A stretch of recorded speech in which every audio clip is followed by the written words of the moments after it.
الشیطان الرجیم بسم اللہ الرحمن الرحیم ان اللہ وملائکتہ یصلون علی النبی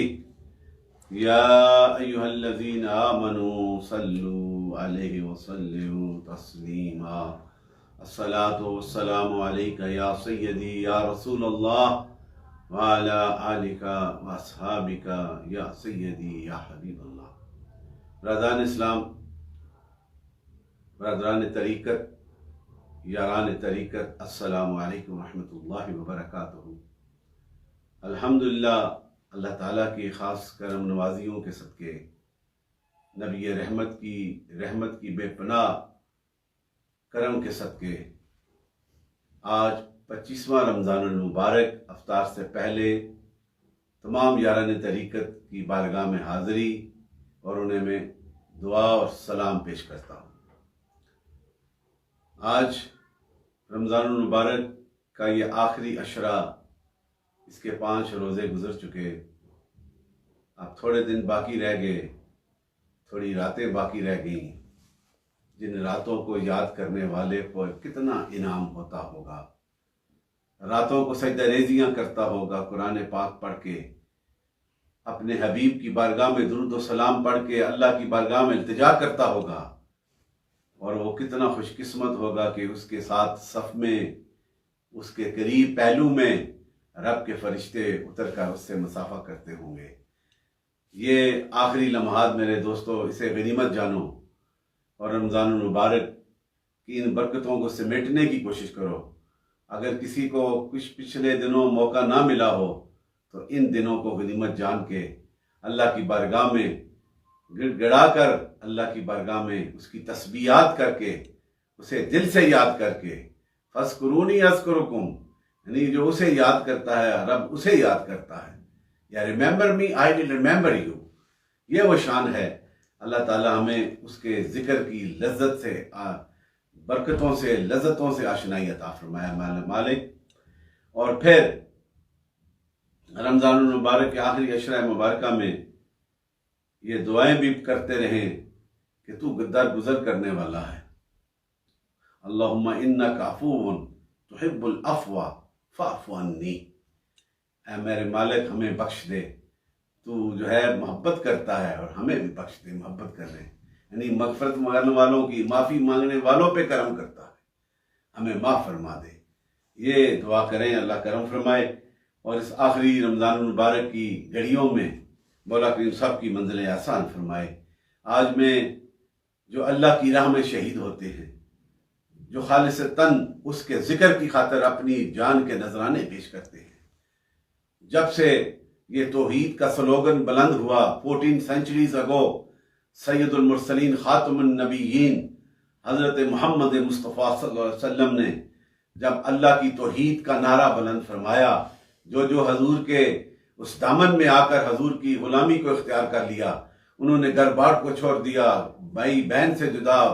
باپ بیٹے سے جدا ہو گیا، لیکن در مصطفیٰ کو اپنی منزل بنایا، اور پھر اللہ کی راہ میں اپنی جانوں کے نذرانے پیش کر دیے۔ یہ کتنی بڑی شان ہے اس شہداء کی جو شہادت کا رتبہ حاصل کرتے ہیں۔ اسی کے متعلق میرا رب قرآن عظیم میں it is mentioned in the glorious Quran, the last divine book، جس کا ایک ایک لفظ زندہ ہے، قائم ہے، آج بھی اور قیامت تک قائم رہے گا۔ It's a life miracle۔ اس قرآن عظیم میں سورہ بقرہ میں میرا رب اعلان فرماتا ہے، بسم اللہ الرحمن الرحیم، وَلَا تَقُولُوا لِمَنْ يُقْتَلُ فِي سَبِيلِ اللَّهِ أَمْوَاتٌ بَلْ أَحْيَاءٌ وَلَكِنْ لَا تَشْعُرُونَ، کہ وہ جو خدا کی راہ میں مارے جائیں انہیں مردہ نہ کہو۔ یہ شہیدوں کے متعلق میرا رب اعلان کر رہا ہے، اور بلکہ وہ زندہ ہیں، ہاں تمہیں خبر نہیں۔ And those who are killed for the cause of Allah, do not call them dead. Surely they are alive, but you cannot perceive it. This is a clear message from Allah subhanahu wa ta'ala، جو اپنی زندگیاں اللہ کی راہ میں، اسی طرح سورہ آل عمران میں بھی تذکرہ ہے اللہ تعالیٰ کہ ہاں جو مردہ تو مت کہو، وہ زندہ ہیں، جو خدا کی راہ میں مارے گئے انہیں مردہ نہ گمان کرو، وہ زندہ ہیں، ان کو روزی بھی دی جاتی ہے، اور ان کو اللہ تعالیٰ نے اپنی مہربانی سے جو کچھ دیا اس پر وہ خوش ہے۔ یہ دو reference from the divine book القرآن regarding to those who sacrifice their lives in the way of Almighty Allah subhanahu wa ta'ala for the propagation of Islam, for the rise of Islam, with the great love of the Sayyidina Muhammad sallallahu alaihi wasallam، انہیں انعام ملتا ہے کہ وہ شہیدوں میں شامل ہو جاتے ہیں۔ اور اسی کے ساتھ ساتھ ایک بخاری کی حدیث بھی، اور بھی حدیث میں اس کے حوالے دوں گا، کہ جو اللہ کی راہ میں شہادت حاصل کرتے ہیں اور وہ جب ان کا جسم سے روح پرواز کرتی ہے تو پرواز کر کے وہ سبز پرندوں کی صورت میں جنت کی سیر کرتی ہیں ارواح ان کی، اور عرش الہی کی قندیلیں ان کی نشان بنتی ہیں، ان کے ساتھ ہو جاتی ہیں۔ یہ کتنا بڑا انعام ہے شہداء کا۔ تو پھر سوچو ذرا، گمان کرو، امیجن کرو، اینڈ اس پہ کنسنٹریٹ کرو کہ جو قرآن میں اس کا اعلان ہے کہ جن کا درجہ سب سے اعلیٰ ہے وہ انبیاء ہیں، پھر اس کے بعد صدیقین ہیں، پھر اس کے بعد شہداء ہیں، پھر اس کے بعد صالحین ہیں، یہ کیٹیگریز مینشن ہے۔ تو اگر شہید کا یہ درجہ ہے، شہید کو مردہ گمان نہ کرو میرا رب کہتا ہے، تو پھر انبیاء اور صدیقین کا کیا کمال ہوگا۔ اسی طرح بے شمار حدیث ہیں، حضور نے فرما دیا تھا کہ جو انبیاء ان کی جو ہے مٹی کو حرام کر دیا کہ ان کے جسم پاک کو نہ کھائے۔ یہ حضرت ابو دردہ سے حدیث ہے، اور بڑی حدیث ہیں۔ اور اسی کے حوالے سے میں ایک حدیث آپ کے سامنے، اور یہ ابن ماجہ اور ابو داؤد کی حدیث ہے،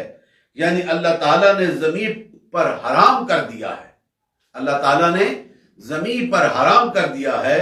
کہ وہ انبیاء کرام کے جسموں کو کھائے۔ یہ اپنے دوسری حدیث ہے، اور خصائص الکبریٰ میں یہ امام بہقی نے سے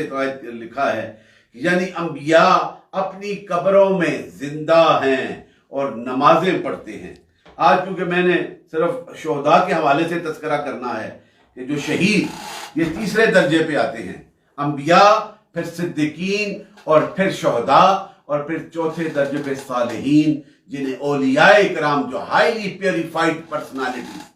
جو متقی اور پرہیزگار ہوتے ہیں، جو اللہ کی رضا کی خاطر اپنی زندگی کو اس کی راہ میں گزار کے مخلوق خدا کی خدمت کرتے ہیں، اور انہیں دعوت حق دیتے ہیں، انہیں صراط مستقیم کا پیغام دیتے ہیں، انہیں بھلائیوں کی راہ کی طرف بلاتے ہیں اور برائیوں سے دور رکھتے ہیں۔ یہ صوفیاء ہیں، چاہے وہ چشتی ہو، قادری، نقشبندی، اویسی، شاذلی، ڈفرنٹ آرڈرز، اور ان کی سب کی ایک ہی منزل ہے، to attain the love of Allah and the love of the Sayyidina Muhammad صلی اللہ علیہ وسلم۔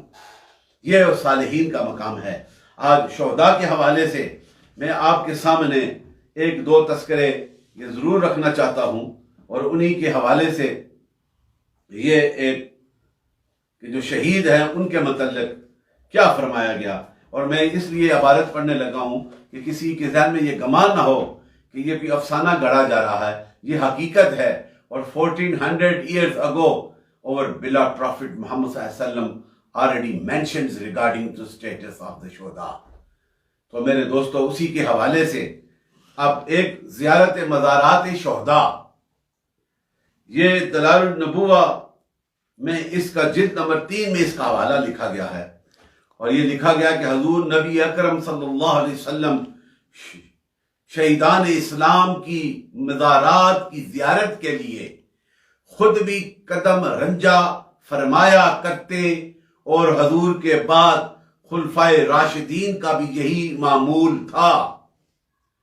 اب ایک حدیث سیدنا ابو ہریرہ رضی اللہ عنہ سے ہے کہ رسول اللہ صلی اللہ علیہ وسلم شہداء اکرام کے ہاں تشریف لے آیا کرتے، جبکہ گھاٹی کے نچلے دانے پہ پہنچتے تو آپ فرماتے، اب یہ شہداء احد کے حوالے سے ہے، تو تم پر حضور فرماتے،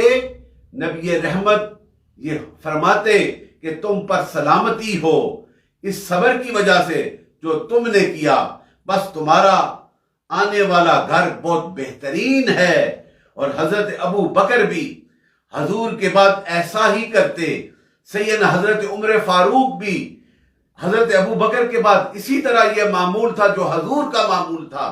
اور پھر سید حضرت عثمان غنی بھی اسی طرح کرتے جس طرح سیدنا حضرت عمر فاروق کرتے، اور یہ معمول تھا۔ سیدنا حضرت علی کا دارالخلافہ کوفے میں تھا، مدینے سے وہاں چلے گئے، اور ان کا بھی یہی عقیدہ، یہی وہ شان ہے۔ اور اسی طرح دوسری حدیث حضرت عقبہ بن عامر رضی اللہ تعالیٰ عنہ سے یہ حدیث ہے، آپ فرماتے ہیں کہ ایک روز حضور نبی رحمت اہل احد کے پاس تشریف لے آئے، جو شہدائے احد تھے، ان کے لیے نماز جنازہ جیسی نماز پڑھی، اور پھر ممبر پر تشریف فرما ہوئے۔ آپ کتنے زیادہ صحابہ آپ کے ساتھ تھے، ایک جماعت کے ساتھ تھے، تو پھر فرمایا میں تمہارا پیش رو ہوں اور میں تم پر گواہ ہوں، باخدا میں یہاں بیٹھے ہوئے اپنے حوض کوثر کو دیکھ رہا ہوں۔ یہ اتھارٹی آف دا پروفیٹ، قسم اٹھا کر کہا کہ میں باخدا میں یہاں بیٹھ کر اپنے حوض کوثر کو دیکھ رہا ہوں، مجھے ساری زمینوں کے خزانے عطا کر دیے گئے، ان کی کنجیاں دے دی گئی ہیں، باخدا۔ پھر سرکار نے پھر کہا اللہ کی قسم باخدا میں اس بات پہ کوئی اندیشہ نہیں، مجھے اس بات پہ کوئی ڈر نہیں کہ تم میرے بعد شرک کرنے لگ جاؤ گے۔ یہ حضور نے that was the beautiful saying of the Prophet of Islam، سبحان اللہ۔ آج ہم جتنے بھی کلمہ گو ہیں، کلمہ پڑھنے والے، حضور نے مہر لگا دی ہے کہ وہ شرک نہیں کریں گے۔ صرف مجھے اتنا ڈر ہے کہ پھر وہ جو ہے ایک دوسرے کے ساتھ حسد نہ کرنے لگ پڑے۔ آج دیکھ لیں کیا ہے، ہم تفرقوں میں بٹ گئے ہیں، ہم مختلف سیکس میں ایک دوسرے پہ کتنی حسد کرتے ہیں، ایک دوسرے ہمارے اپنے اندر دیکھ لیں، ہم اپنے طریقت میں بھی دیکھ لیں کتنی حسد ہے۔ دنیا کی دوڑ لگی ہوئی ہے، میٹریلسٹک ہیں، کوئی سوچتا ہے جس کے پاس زیادہ لمبی لمبی گاڑیاں ہیں، بڑے بڑے گارر ہیں، وہ بڑا اللہ کی طرف پہنچا ہوا ہے۔ یہ نہیں سوچتے، یہ حضور نے فرما دیا یہ حسد ہے۔ یہ دیکھو جو ذکر کرنے والا کس صدق کے ساتھ اس کا ذکر کرتا ہے، اور میں تو امیجن کرتا ہوں کہ جب اللہ کی رضا تمہیں مل جائے، جب میرے مصطفیٰ کی محبت کا کشکول تمہیں مل جائے، جب حضور کی محبت کا پیغام تمہیں مل جائے، اس دل میں پھر دنیا کی کیا لذتیں ہوں گی۔ وہ دل تو پھر اللہ کے ذکر کے جلووں سے مست ہوتا ہے، وہ دل تو حضور کی محبتوں میں تڑپتا رہتا ہے، اسے دنیا کی پرواہ نہیں ہوتی۔ اسے کیس و کسرا جیسے بڑے بڑے صحابی جب جاتے ہیں، انہیں بھی پرواہ نہیں کہ یہ معاملات کیا ہیں، وہ لپٹی ہوئی کپڑے میں تلوار کو نکال کر اللہ اکبر بلند کرتے ہیں، کیونکہ ان کے سینے اللہ اور اللہ کے رسول کی محبتوں سے آباد ہیں۔ آج بھی جو اس وقت بھی جو اللہ کا ولی ہے، اگر وہ کامل ولی ہے، وہ دنیا پہ تکیہ نہیں کرتا کہ مجھے یہ مقام ملے یا یہ سٹیٹس مل جائے۔ ہاں اگر عطا ہوتا ہے تو اور وہ دوڑتا نہیں، اس لیے کہ اس کا سینہ اللہ اور اللہ کے حبیب کی محبتوں سے بھرا ہوتا ہے، سیٹسفائیڈ ہوتا ہے۔ تو یہ حدیث پاک جو حضور نے فرما دیا، اسی کے حوالے سے پھر امام بیہقی نے اور مزید دوسری حدیث بھی ہے، اس میں لکھا ہے کہ حضور نبی اکرم صلی اللہ علیہ وسلم شہدائے احد کی زیارت کے لیے تشریف لے آئے، اور اللہ کے حضور عرض کیا، یہ تیسری حدیث کا ریفرنس آپ کے سامنے رکھ رہا ہوں، اے اللہ تیرا بندہ تیرے نبی کی گواہی دیتا ہے، اور یہ شہید ہیں، یہ شہداء ہیں، اور جو لوگ قیامت تک ان کی زیارت کے لیے آئیں گے یا انہیں سلام عرض کریں گے، یہ انہیں اس کا جواب دیتے رہیں گے۔ اللہ اکبر۔ That was the beautiful saying of the Prophet Islam. So it is our belief, we should be confident. اور ایمان جو ہے اس کی کمانڈ اس وقت کا عمل ہوگی جب حضور کے بتائے اس بات پہ عمل کریں گے۔ اور امام بیہقی نے بہت سے صحابہ کرام کے سمائے گرامی گنوائے جو شہدائے احد کی قبور کی زیارت کے لیے حاضر ہوا کرتے تھے۔ یہ خلفائے راشدین کا تو معمول تھا۔ حضور آقا مدنی تاجدار کے فزیکل ڈپارچر کے بعد نبی رحمت خود بھی جاتے، ان کے خلفائے راشدین بھی گئے، اور امام بیہقی کہتے ہیں اور بھی صحابہ کرام ان شہداء کی قبور پہ جاتے تھے۔ ان میں ام المومنین حضرت سلمہ اور حضرت فاطمہ الزہرا تعالیٰ عنہا، حضرت سعد بن ابی وقاص، حضرت عبداللہ بن عمر، حضرت ابو ہریرہ اور حضرت ابو سعید خدری جیسے صحابہ اکرام بھی یہی ان کا معمول تھا۔ اور میرے دوستو، اور پھر حضرت سید الشہداء حضرت امیر حمزہ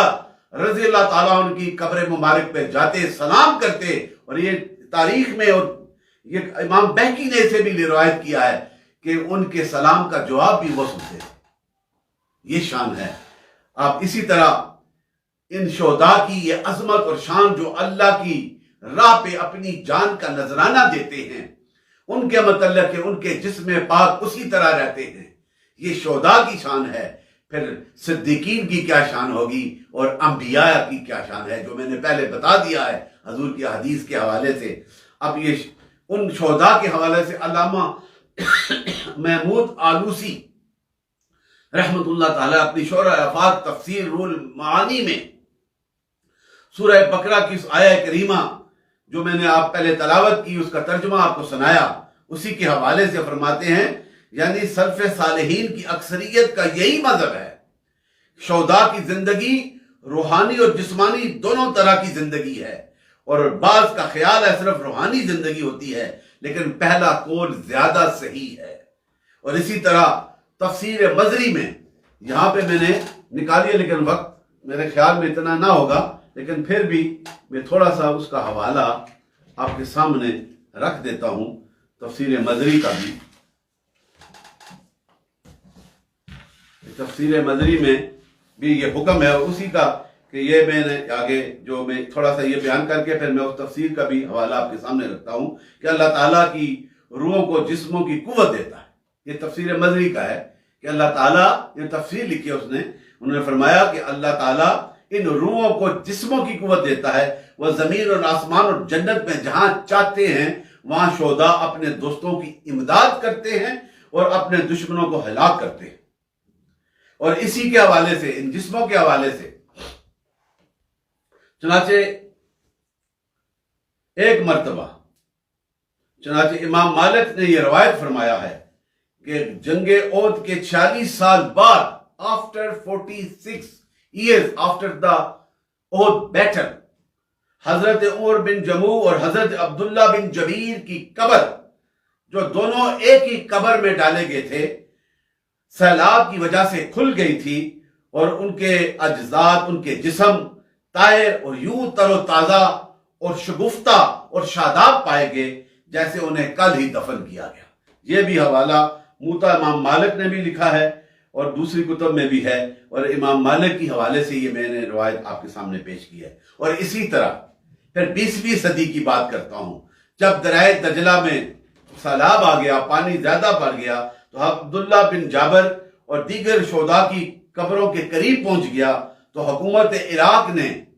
ان شہداء کرام کی قبروں کو کھول کے ان کی جسم مبارک کو نکال کے سیدنا سلمان فارسی کے مزار انور پہ منتقل کرنا چاہا۔ تو جب قبروں کو کھولا گیا، 13 صدیاں گزرنے کے بعد 13 centuries have been passed. Just concentrate on this word and think about it کہ شہداء جو اللہ کی راہ میں قربان ہوتے ہیں انہیں کیا شان ہے۔ 1300 صدیاں گزرنے کے بعد بھی ان کے جسم مبارک صحیح سلامت پائے گئے، اور ہزارہا مخلوق نے دیکھا۔ یہ اس سینچری کی بات کر رہا ہوں۔ تو میرے دوستو،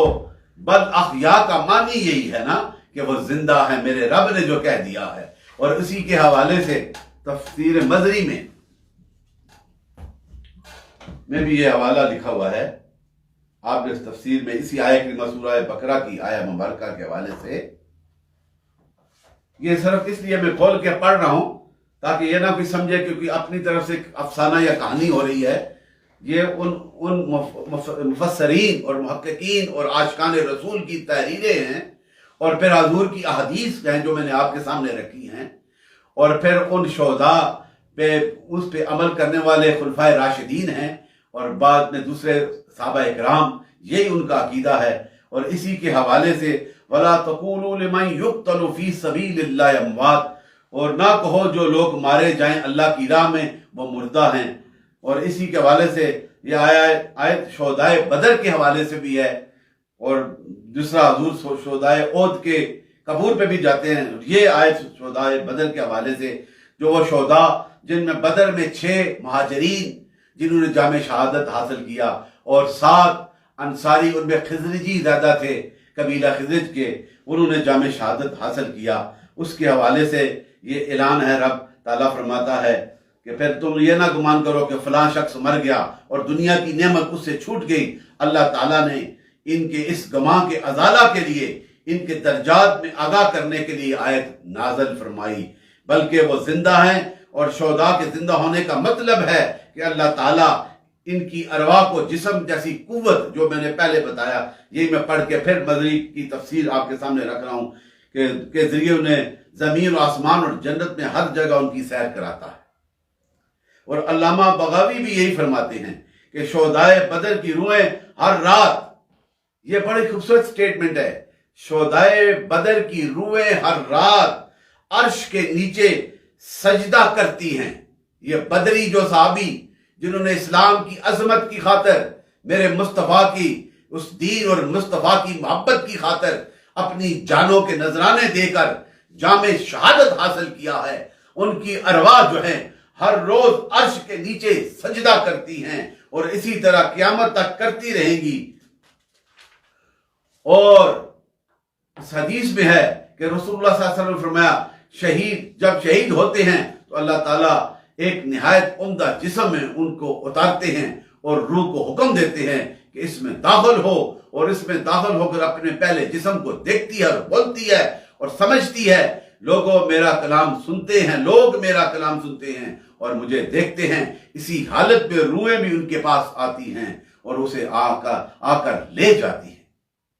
اور دوسری حدیث حضرت ابن عباس رضی اللہ تعالیٰ عنہ سے روایت ہے کہ رسول اللہ صلی اللہ علیہ وسلم فرماتے ہیں کہ شہداء کی ارواح اللہ تعالیٰ کے ہاں سبز طائروں کی طرح، پرندوں کی طرح رہتی ہیں، جس طرح کہ میں نے پہلے وہ حدیث آپ کو سنا دی ہے۔ اب سوچیں کہ پھر صدیق کا کیا مقام ہوگا، پھر اس کے بعد صالحین جو شہداء کے بعد ہیں، اور صدیق جو شہداء سے پہلے ان کا مقام ہے، اور پھر صدیقوں سے پہلے انبیاء کا مقام ہے، اور نبیوں کا کیا مقام ہوگا، اور پھر سید المرسلین، خاتم النبیین، وما ارسلناک الا رحمت للعالمین کی شان اقدس کتنی اعلیٰ ہوگی۔ وہ آج بھی ہمارا ایمان ہے کہ وہ گنبد خضرا کا مکین، کائنات کے بسنے والے، اپنے یاروں، اپنے ماننے والوں، لبیک یا رسول اللہ کی صدائیں لگانے والوں، اور اللہ کی عظمت اور نبی رحمت کی شان کے حوالے سے اپنے نذرانے پیش کر رہے ہیں، انہیں بھی دیکھ رہے ہیں اور ان پہ بھی کرم فرما رہے ہیں۔ یہی شان ہے۔ اور اسی طرح یہ تیسرے حوالے بہت سے، اور ایک اور حوالہ ہے، حضرت سعد بن ابی وقاص کا جب انتقال ہوا مدینہ طیبہ سے 4 فرلانگ یا 4 میل کے دور پر، اور لوگ انہیں اپنی گردنوں پہ اٹھا کر مدینہ شریف لائے، اور یہ واقعہ ان کے دفن کرنے کے بعد کا ہے، پھر بعد میں لائے، اور اس کے علاوہ دیگر کو بھی منتقل کیا گیا جو شہید ہوئے تھے۔ اور ایک اور واقعہ، حضرت امیر معاویہ نے جب یہ ارادہ کیا تھا کہ قزامہ کے نہر کا بنانے کا، اور اس کے بہنے کی جگہ پہ بہت سے شہدائے احد کی قبریں تھیں، انہیں پھر آپ نے یہ حکم اعلان کر دیا کہ احد کے شہداء کے جتنے بھی وارث ان کے جانے ہوئے لوگ ہیں، وہ آئیں، اپنے وارث سب یہاں سے اس جگہ پہ، دوسری جگہ پہ جہاں پہ انہوں نے مقرر فرمایا وہاں پہ لے جائیں اور انہیں مدفن کر دیا جائے۔ جب یہ کیا گیا تو سب کو تر و تازہ، بلکہ بال بڑے ہوئے پائے۔ یہ تفسیر نظری میں لکھا گیا ہے۔ تو میرے دوستو، پھر ہمیں یہ عہد کرنا چاہیے کہ جو اللہ کی راہ میں شہید ہو جاتے ہیں، جو اللہ کی یاد کے لیے اپنے سب سے قیمتی جان کے نذرانے پیش کرتے ہیں، انہیں یہ مقام حاصل ہے۔ اور جنہیں یہ راہ ملی ہے، اس نبی رحمت اور انبیاء کا کیا مقام ہوگا، جنہوں نے ہدایت کا یہ پیغام انہیں جو سنا دیا ہے، اور جو اس راہ پہ چل کر اپنی جانیں دے کر یہ مقام حاصل کرتے ہیں، تو سنانے والے کا کیا مقام ہوگا، اس پیغام کو لانے والے کا کیا مقام ہوگا، اس کا سینہ، جس کا سینہ اللہ کی وحی کے جلووں کا مظہر ہوتا ہے، وہ اس الوہیت کی اس شان کو پہچانتا ہے۔ اس نبی رحمت نور مجسم کی شان کا کیا عالم ہوگا، اور جو ان کی شان کہ اس مقام کو پہچان کر ان سے وفا کرتے ہیں، اپنی جانیں قربان کرتے ہیں ناموس رسالت کے لیے، نبی رحمت کی عظمت اور شان کے لیے، اور گستاخان رسول کو صفحہ ہستی سے مٹا دیتے ہیں، ان کے کیا مقام ہوں گے؟ یہ اللہ کی بارگاہ میں کتنی ان کو شرف قبولیت حاصل ہوتی ہوگی۔ یہی وہ مشن ہے میرے دوستو اہل طریقت کا، جو حضور کی ہر ادا کو اپناتے ہیں اور اپنے چاہنے والوں کو یہی پیغام دیتے ہیں۔ اگر زندگیوں میں بہاریں چاہیے، زندگیوں میں رب کی برکتوں کا فیض حاصل چاہیے، زندگیوں میں سکون چاہیے، کامیابی چاہیے، آرام چاہیے، تو در رسول کو اپنی منزل بناؤ، کیونکہ یہی ایمان کا تقاضا ہے۔ اینڈ دا کمپلیٹ ایمان، faith which is required by Allah to obey all commands of our beloved Prophet Sayyidina Muhammad sallallahu alaihi wasallam without any objections at all, with the love and respect of the Prophet Muhammad sallallahu alaihi wasallam. And those who act according to these statements and commands, they are successful. Just I want to quote one reference. At the time when the Meccan disbelievers drove Sayyidina Hazrat Zaid bin Wasna radiyallahu ta'ala anhu, one of the best and lovers of the Prophet Muhammad sallallahu alaihi wasallam, out of the haram to kill him. At that particular time, Abu Sufyan, who did not at that time embrace Islam, he said, do you not wish that, he said to Zaid, that Zaid bin Wasna, do you not wish that at this time, at moment, Muhammad sallallahu alaihi wasallam were with us in your place? And listen, the reply of the lovers of the Sayyidina Muhammad sallallahu alaihi wasallam, the best companion, Hazrat Zaid replied, I swear by Allah,